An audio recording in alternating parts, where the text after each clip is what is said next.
Terre cachée, au-delà de l'Antarctique, la poursuite du voyage de William Morris entre les planètes interconnectées. Chapitre 42.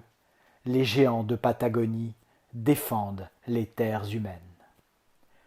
Deux êtres sont entrés et ont commencé à vaporiser ces gaz toxiques.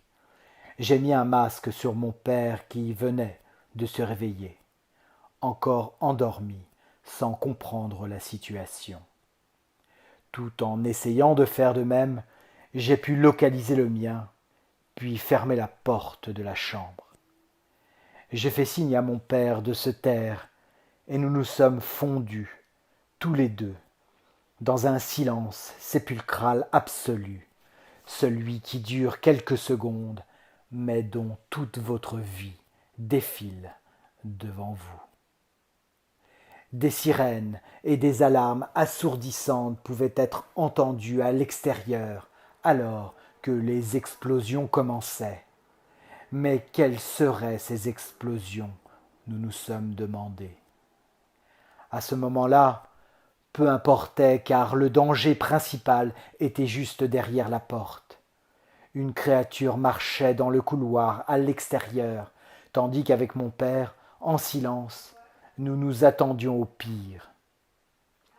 Dans ce moment de désespoir, j'ai regardé par la fenêtre, et les ombres des arroseurs étaient maintenant accompagnées d'autres ombres géantes qui les avaient rejoints. Je fis de nouveau signe à mon père pour qu'il puisse l'observer. Se pourrait-il que nos prières aient été entendues? Les Patagones ou les Archontes se battaient, défendaient les terres humaines, ces terres qui, toujours loin de l'humanité, vivaient dans la solitude du sud froid. Et aujourd'hui ils étaient ici, avec nous, tentant l'impossible, pour gagner une bataille qui semblait perdue dès le début. Les deux êtres que nous avions dans notre maison ont tiré. Un son inconnu a envahi l'extérieur. Je suppose que c'était l'appel d'un de leurs chefs ou quelque chose les avertissant du danger. Ils avaient besoin de tous les arroseurs là-bas, depuis qu'un visiteur inattendu était apparu.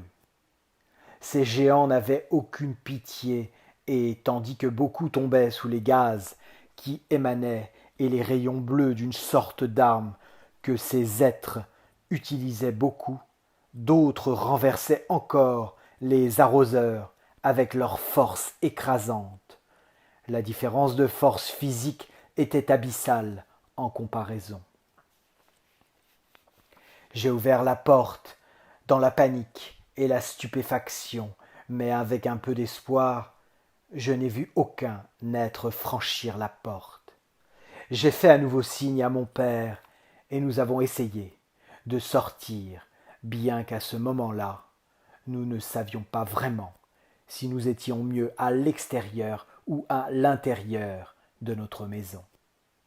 Mais après cette expérience de confinement attendant la mort devant ces créatures, nous avons décidé de sortir et de nous joindre d'une manière ou d'une autre à ces archontes géants qui rassemblaient des groupes d'humains autour pour les aider.